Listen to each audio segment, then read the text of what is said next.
মা ঘরে রান্না করছিল, এমন সময় ছেলে এসে মাকে একটা চিরকুট ধরিয়ে দিল, বলল যে মা তোমাকে একটা বিল দিলাম, বিলটা পরিশোধ করো। মা বললো যাও তো, আমি কাজ করছি। বলছে না মা, তোমাকে একটা বিল দিলাম, বিলটা পরিশোধ করো।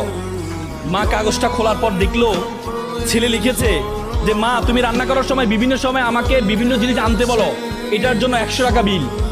তুমি আমাকে গাছে পানি দিতে বলো, এটার জন্য 100 টাকা বিল। তুমি মাঝে মধ্যে দোকানে পাঠাও, এটার জন্য 100 টাকা বিল।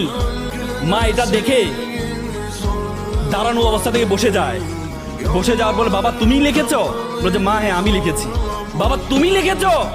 বলছে মা হ্যাঁ আমি লিখেছি। বললো যে এক কাজ কর, তোমার জন্য আমি একটু নুডলস রান্না করেছি, নুডলসটা তুমি খাও, আর তোমার বিলটা আমি নিয়ে আসতেছি, তুমি একটু ওয়েট করো।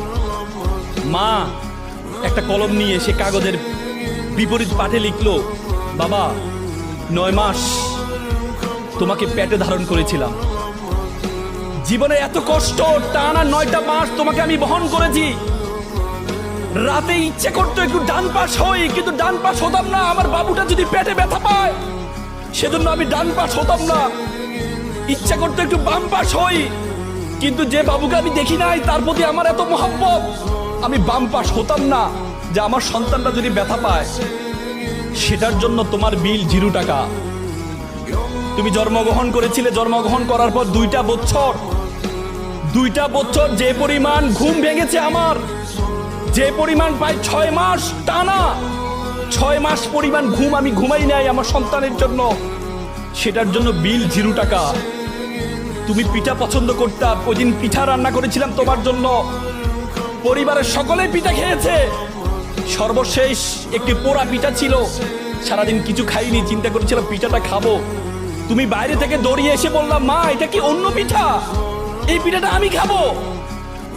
আমি তোমার দিকে একটু তাকিয়ে আমার সন্তানের হাসি দেখে নিজের পেটের মধ্যে যে খিদা আছে সেই খিদার দিকে আমি তাকাইনি, সে খিদার দিকে আমি তাকাইনি, আমি তোমাকে সেই পিঠাটা দিয়ে দিয়েছিলাম।